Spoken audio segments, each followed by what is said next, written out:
யோஷிகி. இதன் ஆசிரியர் தி. ஜானகிராமன். கியோத்தோ ஸ்டேஷனில் இறங்கியதும் ஒரு டாக்ஸியை பிடித்து கோக்சாய் ஓட்டலுக்கு விடச் சொன்னேன். 5 நிமிடங்களில் ஹோட்டல் வந்துவிட்டது. வரவேற்பு மேஜையாண்டை போனேன். என் பெயரை சொல்லி இந்தியாவிலிருந்து வந்திருக்கிறேன் என்று ஆரம்பிப்பதற்குள் ஹோட்டல் சிப்பந்தியே மீதியை பேசிவிட்டான். தெரியுமே, டோக்கியாவிலிருந்து நீங்கள் எழுதிய கடிதம் வந்தது. உங்கள் அறை தயாராக இருக்கிறது, 3வது மாடியில். அந்த ஆள் உங்களை அழைத்து கொண்டு போவான். யோஷிகி என்பவர் உங்களை இன்று மாலை 4 மணிக்கு வந்து சந்திப்பதாக எழுதியிருக்கிறாராமே. ஆமாம், அவருக்கு இன்று வர முடியவில்லையா? போனில் கூப்பிட்டு சொன்னார். நாளை வருகிறாராம். மன்னித்துக் கொள்ளுமாறு உங்களிடம் கேட்க சொன்னார். ஏதோ அவசர வேலையாம், உங்களை இன்று சந்திக்க முடியவில்லையாம். பரவாயில்லை, நாளைக்கே வரட்டுமே.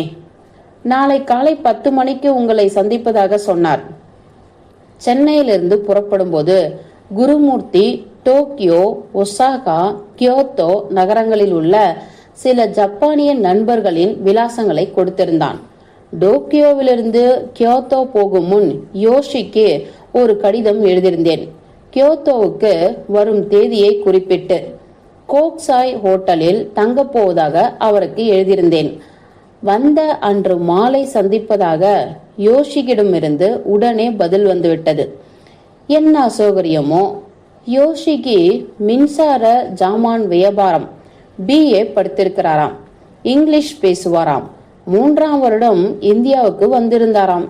சென்னைக்கு வந்து 1 வாரம் இருந்தாராம். 3 நாட்கள் குருமூர்த்தியோடையே அவன் வீட்டில் தங்கி சாப்பிட்டு கொண்டிருந்தாராம். கியோத்தோவில் அவரை பிடித்துக்கொள், ஒரு இடம் மீதி இல்லாம சுற்றி காண்பிப்பார் என்று சொல்லியிருந்தான் குருமூர்த்தி. யோஷிக்கு நாளை காலையில் தான் வரப்போகிறார். அதுவரையில் எப்படி பொழுதை போக்குகிறது? பொழுது போக்குவது அப்படி ஒன்றும் சிரமமாக இல்லை. 3வது மாடியில் தங்குபவர்களை கவனிப்பதற்காக 2-3 பெண் சிப்பந்திகள் இருந்தார்கள். அறைக்குள் நுழைந்து முகத்தை கழுவி துடைத்து கொண்டு படுத்தேன். அப்படி ஒன்றும் களைப்பாகவும் இல்லை. சும்மா கண்ணை மூடிக்கொண்டே இருந்தேன். தொட் தொட். யாரு? உள்ளே வரலாமா? பெண் குரல். வரலாம். ஒரு பெண் வந்தாள். ஹோட்டல் சிப்பந்தி. ஏதாவது சாப்பிடுகிறீர்களா? என்ன இருக்கிறது? என் தலைமாட்டில் வந்து சுவரில் தொங்கிய உணவு பட்டியலை எடுத்து கொடுத்தாள். பார்த்தேன். எனக்கு பிடித்தது ஒன்றுமே இல்லையே. ஏன்? நான் சாகா பட்சினி. இதில் பன்றி, மாடு, கோழி குஞ்சு இப்படியே இருக்கின்றனவே. ஏன் மீன் சாப்பிடலாமே. மீன் தாவரமா? மீன் கூடவா சாப்பிட மாட்டீர்கள்? சரி, ஆம்லெட் இருக்கிறதே, அது முட்டையிலிருந்து செய்கிறதல்லவா? முட்டை கூடவா சாப்பிட மாட்டீர்கள்? முழு சைவமா நீங்கள்? ஆமா. எனக்கு ரொம்பவும் வருத்தமாக இருக்கிறதே. எதற்கு? நீங்கள் சாப்பிடும்படியாக இங்கு ஒன்றுமே இல்லையே. பிஸ்கட் இருக்கிறதா? இருக்கிறது. பிஸ்கட், சுருள் ரொட்டி எல்லாம் இருக்கிறது. பிஸ்கத்தும் காப்பியும் கொண்டா. போதுமா? என்ன செய்கிறது? எனக்கு ரொம்ப வருத்தமாக இருக்கிறதே. வருத்தப்படாத. பிஸ்கத்தும் 2 காஃபியும் கொண்டா. சரி, இதோ வந்து விடுகிறேன். காஃபிக்கு பால் வேண்டாம், கருப்பு காப்பி வேண்டாம். பால் சாப்பிடுகிறீர்களா? ஏன்? முழு சைவம் என்று சொன்னார் போல் இருக்கிறதே. பரவாயில்ல, நீ ரொம்ப வருத்தப்படுகிறாயே, அதற்காக பாலாவது போட்டு காஃபியை குடித்து வைக்கிறேன். வேண்டாம், எனக்காக பிடிக்காத எல்லாம் சாப்பிடாதீர்கள். என்னை மன்னிக்க வேண்டும். பரவாயில்ல, பால் கொண்டு வா என்று கத்தினேன். நிச்சயமாகவா? நிச்சயமா. இந்த பேச்சு எனக்கு ஜப்பானில் புதிய அனுபவம் இல்லை. 2 மாதமாக பழகி போனது. சாப்பாட்டை பற்றியே பல இடங்களில் பேசி பொழுதை கழித்திருக்கிறேன். மீனும் முட்டையும் சைவ உணவு என்று பலர் சாதிப்பதும், பால் சைவ உணவு என்று நான் சாதிப்பதும் தினம் நடக்கிற தத்துவ சர்ச்சை. காப்பியை கொண்டு வந்தவள் நான் வற்புறுத்தியதற்காக ஒரு காஃபியை கருப்பாக குடித்தாள். செய்வ அசைவ சர்ச்சை மீண்டும் தொடர்ந்து பொழுதை தள்ளிற்று. 3 மணி அடித்தது. என் ஜப்பானிய நண்பர் வராததை சொன்னேன். இங்கு ஊர்காட்டிகள் இருக்கிறார்களா? உங்களை அழைத்து போவார்கள். நான் வர சொல்லட்டுமா? இங்கிலீஷ் பேசுவாரா? உங்களுக்கு தேவையானதை பேசுவார். அவள் போனாள். அவன் வந்தான். குளிருக்காக மேல்கோட்டை மாட்டிக்கொண்டு கிளம்பினேன். நாடக கொட்டகை, ஒரு கீஷா நடனம் என்று வகைக்கு ஒன்றாக பார்த்துவிட்டு இரவு 11 மணிக்கு வந்து சேர்ந்தோம். எனக்கு 9 மணிக்கே டியூட்டி முடிந்துவிட்டது. ஆனால் உங்களிடம் விடை பெற்று கொள்ளவில்லையே என்று தங்கியிருந்தேன். காலையில் வருகிறேன், குழந்தை மாதிரி தூங்குங்கள் என்று விடைபெற நின்றாள் அவள். நான் 2 மணிக்கு தான் தூங்குற பழக்கம். எனக்கு வருத்தமாக இருக்கிறதே. ஏன், உங்களுக்கு பேசக்கூட ஆள் இருக்காதே? நான் வேண்டுமானால் 2 புத்தகங்கள் தரட்டுமா? கொண்டா. போகும்போது 2 புத்தகங்களை கொடுத்துவிட்டு போனாள் அவள். ஒன்று கதை புத்தகம், இன்னொன்று கட்டுரை தொகுப்பு. கதை புத்தகம் ஜப்பான்காரர்கள் எழுதின கதைகள், ஆங்கிலேய மொழிபெயர்ப்பு. இன்னொன்று ஜப்பானியர்களின் பழக்க வழக்கங்களை பற்றிய ஆங்கிலத்தில் யாரோ மேல்நாட்டவர் எழுதியது. வகைக்கு கொஞ்சமாக படித்தேன், தூங்கினேன். காலையில் எழும்போது 8 மணி. Good morning. ஒஹாயோ கொசாயோ மஸ் என்று நான் பதில் கொடுத்த போது அவளுக்கு சந்தோஷம் தாங்கவில்லை. உங்களுக்கு ஜப்பான் மொழி தெரியுமா என்று கேட்டாள். அதான் பேசினேனே. ஜப்பான் மொழி உங்கள் காதுக்கு எப்படி இருக்கிறது? ரொம்ப இனிமை. ரொம்ப நன்றி. ஜப்பான் மொழி பேசுவீர்களோ? நன்றாக பேசுவேன். Good morning, good evening, good night. முட்டை சாப்பிட மாட்டேன், மரக்கறி தான் சாப்பிடுவேன். 5ம் தலை கீழ்ப்பாடம். போதுமே, உணவு பிரச்சனை தீர்ந்துவிட்டது என்று சிரித்தாள் அவள். நன்றாக தூங்கினீர்களா? குழந்தை மாதிரி தூங்கினேன். மறுபடியும் சிரித்தாள் அவள். இந்த முக மலர்ச்சி ஜப்பானில் தண்ணீர் பட்ட பாடு. கோடி ரூபாய் கொடுத்தாலும் சிடுசிடுப்பு கிடையாது. இந்த மாதிரி மனுஷர்களோடு பேசுவதற்கு என்ன தயக்கம்?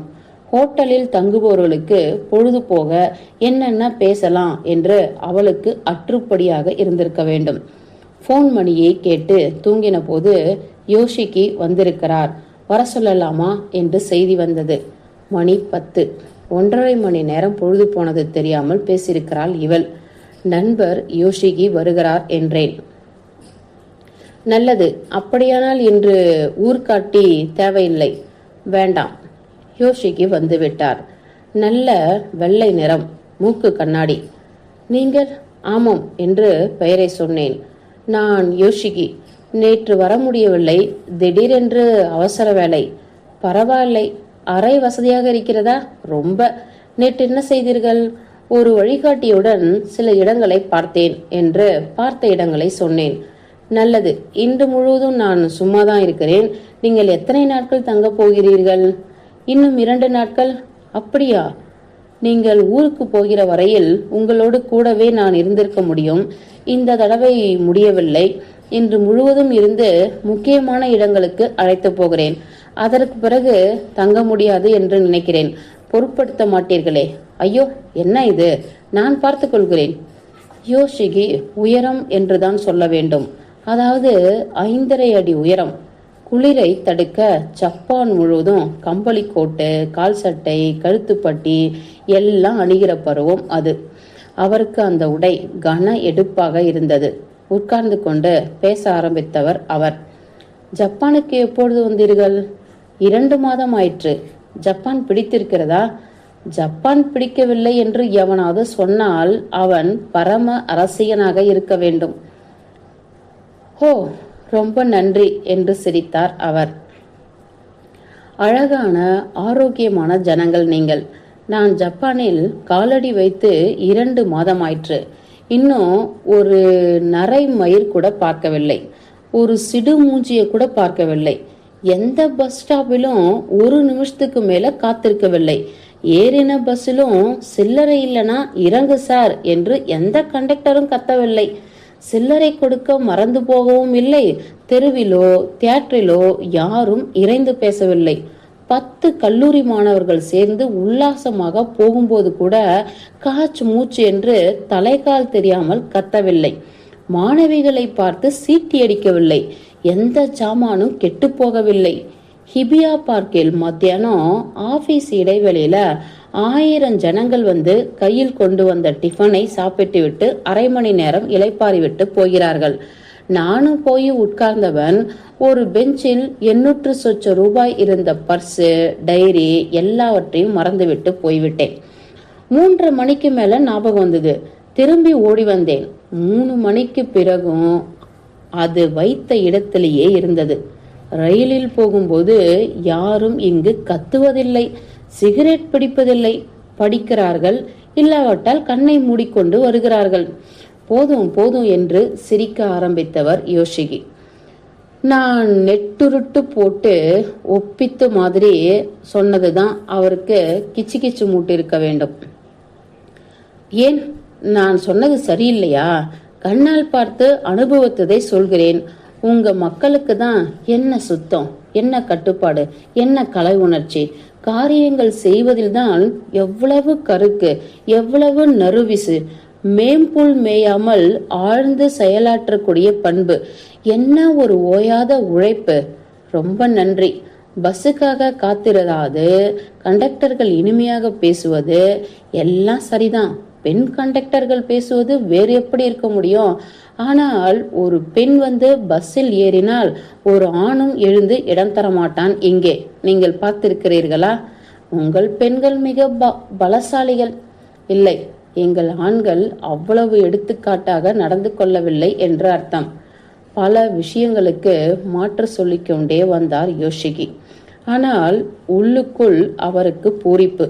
மிளகு தண்ணி இங்கிலீஷ் அகராதிக்கு போய்விட்டது என்று நாம் ஆனந்தத்தில் வெடித்து போகும்பொழுது ஜப்பான்காரன் தான் சாதனைகளை உலகம் வியப்பதை கண்டு பூரிக்க மாட்டானா என்ன? ஆனால் நீங்கள் ரொம்பவும் மிகையாக புகழ்கிறீர்கள் என்று யோஷிகி அடிக்கடி வெட்கப்பட்டு கொண்டிருந்தார். ஜப்பானே வெட்கப்படுவது போல் இருந்தது. அன்று முழுவதும் கியோத்தாவை சுற்றினோம். நாராவுக்கு போனோம்.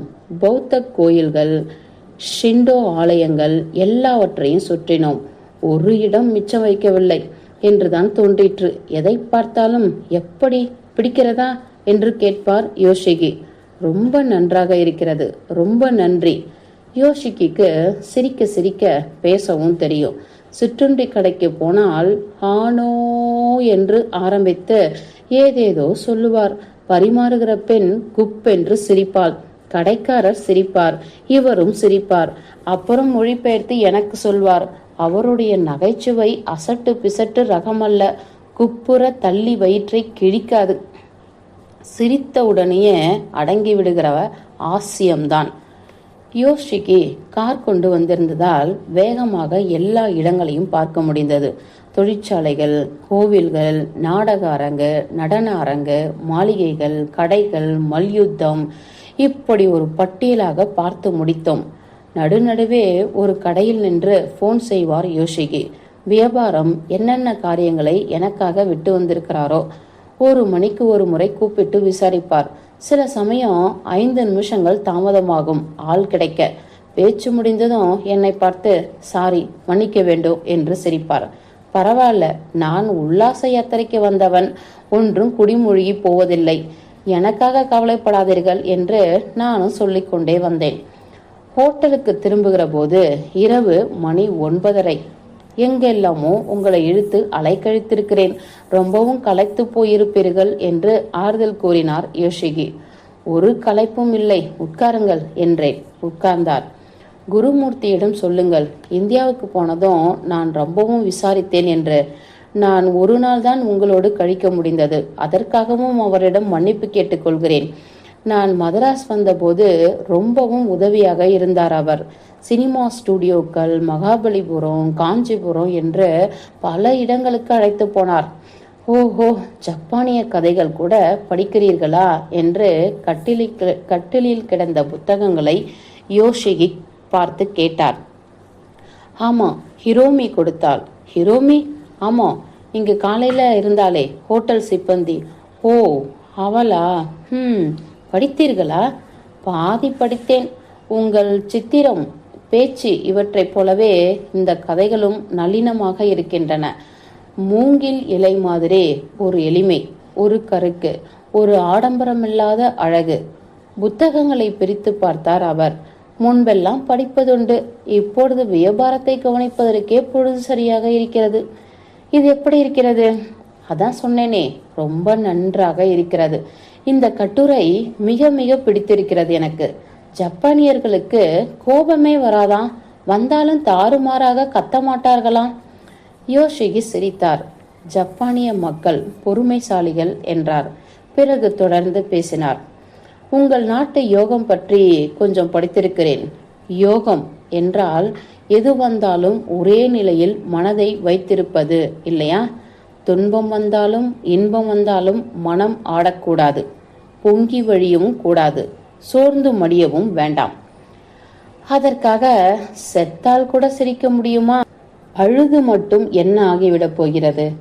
இப்படி இருந்தால் பைத்தியம் அல்லவா பிடித்துவிடும். அழுகிற பைத்தியத்தை விட சிரிக்கிற பைத்தியம் பார்க்க அழகாகத்தானே இருக்கும் என்று யோஷிகி சிரித்தார். ஹிரோமி வந்தாள். ஏதாவது சாப்பிடுகிறீர்களா என்று கேட்டாள். நான் பால் கேட்டேன். யோஷிகி பீர் கேட்டார். வேற ஏதாவது வேண்டுமா? பதில் சொல்வதற்குள் போன் மணி அடித்தது. ஹிரோமி எழுந்தாள். ஹை தோத்தோ, உங்களுக்குத்தான் என்று யோஷிகியிடம் வாங்கியை நீட்டினாள். வேறொன்றும் வேண்டாம் என்றேன் நான். ஹிரோமி வெளியே போனாள். யோஷிகி போனில் பேசினார். பேச்சு முடிந்ததும் வாங்கியை வைத்துவிட்டு 5-6 வினாடிகள் சும்மா இருந்தார். கைகடிகாரத்தை பார்த்தார். என்ன மணியை பார்க்கிறீர்கள்? மணி 10 புறப்பட வேண்டும். பீரை சாப்பிட்டு போகலாம். உட்கார்ந்து நிதானமாக பீரை சுவைக்கிறவர் நிமிஷத்தில் முடித்துவிட்டார். ஹிரோமியிடம் பாதி பாட்டிலை காட்டி சாப்பிடுகிறாயா என்று கேட்டார். நன்றி கூறிவிட்டு அவளும் சாப்பிடத் தொடங்கினாள். ஜப்பானிய மொழியில் ஒரு 5 நிமிஷம் அவளோடு பேசினார். சோ தேஸ்னே என்று அவள் நடுநடுவே கூறிக்கொண்டிருந்தாள். அதற்கு ஓஹோ அப்படியா என்று அர்த்தம் போலிருக்கிறது. அவள் குடித்து முடிகிற வரையில் காத்திருந்த ஹப்பா என்று புன்முறுவல் செய்தார் யோஷிகி. நான் விடை பெறலாமா? ரொம்ப நன்றி.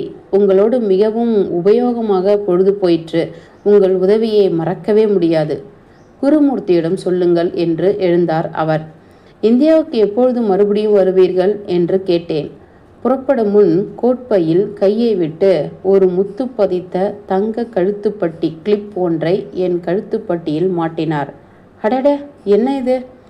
இருக்கட்டும், என் ஞாபகம் என்று எழுந்தார். ஹிரோமியிடம் நின்று சொல்லிக் கொண்டார். அவர்கள் பாணியில் குனிந்து வணங்கினார். ஹிரோமி அவருக்கு கதவை திறந்துவிட்டு லிப்டில் அவரோடு இறங்கி போய் வாசல் வரை கொண்டு விட்டு வந்தாள். வந்தது சொன்னாள். அவருக்கு ரொம்ப வருத்தம், உங்களோடு நாளைக்கும் இருக்க முடியவில்லையே என்று. மறுபடியும் மன்னிக்குமாறு என்னை கேட்டுக்கொள்ள சொன்னார்.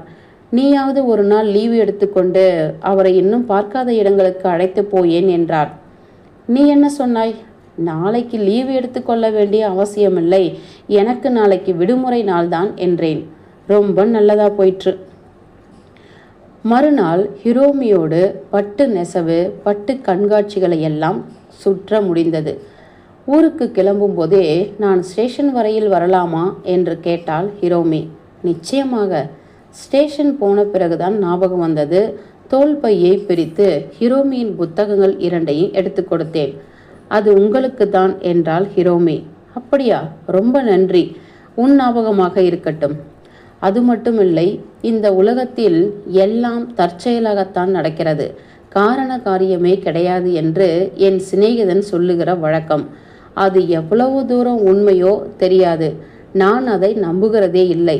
ஏனென்றால் கடவுளை கூட நம்ப முடியாது போய்விடும்.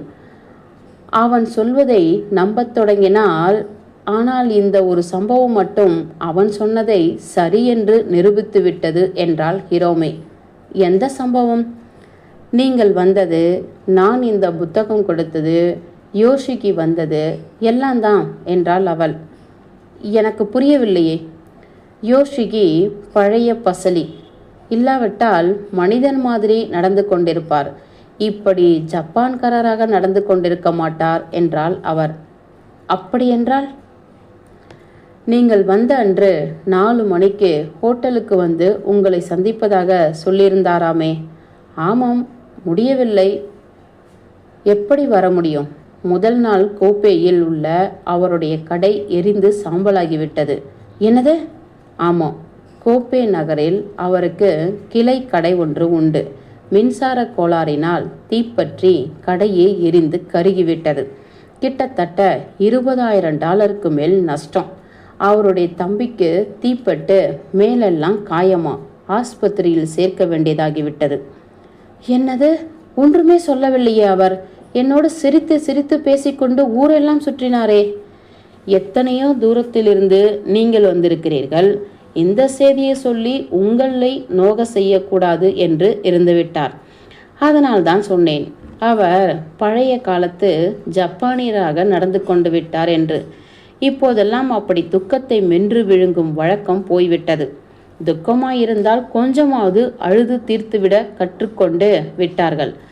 சந்தோஷம் வந்தாலும் சிரித்து தீர்த்து விடுகிறார்கள். சரி, யோஷிகி கடைத்தீயை பற்றி உனக்கு எப்படி தெரியும்? அவர்தான் சொன்னார். அவர் உங்களிடம் விடை பெற்று போகும் முன் வந்தார் இல்லையா? அப்பொழுது அவர் தம்பிக்கு உடம்பு அதிகமாகி இருப்பதாக செய்தி வந்தது. இன்னும் 2-3 மணி நேரம் கூட தாங்காது என்று அவர் மனைவி அவசரமாக அவரை கூப்பிட்டு அனுப்பினாள். பிரக்னை தப்பிவிட்டதாம். எத்தனையோ வைத்தியம் செய்தும் பயனில்லையாம். ஏக செலவு செய்து பெரிய டாக்டர்களை கூட பார்த்தார்களாம். எனக்கு மூளை நின்று விட்டது போல் இருந்தது. இதை தவிர வேறு பேச நாக்கு பயன்படவில்லை. பிரக்னை தப்பிவிட்டது என்று தெரிந்த பிறகுதான் இவருக்கு துக்கம் தாங்கவில்லை. அதுவரை எப்படியோ தாங்கிக் கொண்டு விட்டார். இனிமேல் ஒரு வார்த்தை கூட அவன் பேச மாட்டான் என்றார் என்னிடம். அதை சொல்லும்போது அவர் நெஞ்சு தழுதழுத்து விட்டது. கடைசியில் இதை பற்றியெல்லாம் உங்களிடம் பிரஸ்தபிக்கவே கூடாது என்று வேற என்னை எச்சரித்து விட்டு போனார். ஆனால் எனக்கு எப்படி சொல்லாமல் இருக்க முடியும்? இவ்வளவு தூரத்திலிருந்து வந்த ஒரு நல்ல நண்பரிடம் கூட தம் துக்கத்தை பகிர்ந்து கொள்ள தவறிவிட்டாரே. பாவி மனுஷன். இவர்களெல்லாம் மனுஷனாக இருக்கக்கூடாதோ என்று தூரத்தை குன்றுகளை பார்த்தாள் அவள். என்னால் தாங்க முடியவில்லை. தீ சுட்ட புண்ணோடு நினைவிழந்த இளம் உடல் என் கண்ணை மறைத்தது. வண்டி வர 20 நிமிஷம் இருந்தது. நான் பேசவில்லை. ஹிரோமியும் பேசவில்லை. வண்டி வந்து ஏறும்போது கடைசி நேரத்தில் நானும் உங்களை கஷ்டப்படுத்தி விட்டேன் என்று ஒரு இரக்க புன்னகையுடன் ஹிரோமியின் குரல் தணிந்து ஒலித்தது. நீயும் ஜப்பானிக்காரியாகத்தான் இருக்கிறாய் என்று என்னால் சொல்லாமல் இருக்க முடியவில்லை. வண்டி 2 நிமிஷம்தான் நின்றது. புறப்பட்டது. 100 மைல் போய்தான் அடுத்த ஸ்டேஷன். வேகமும் மணிக்கு 140 மைல். இந்த ஹிக்காரி எக்ஸ்பிரஸ் உலகமே இதுவரை சாதிக்காத சாதனை. ஆடாமல் அசங்காமல் பைன் மரங்களிடையே கனவு போல் விரைகிறது. ஜப்பானியர்களின் எத்தனையோ சாதனைகளில் இந்த ரயிலும் ஒன்று. அவர்களுடைய புன்சிரிப்பை போல ஆடாமல் அசங்காமல் சீறி செல்கிறது. முற்றும்.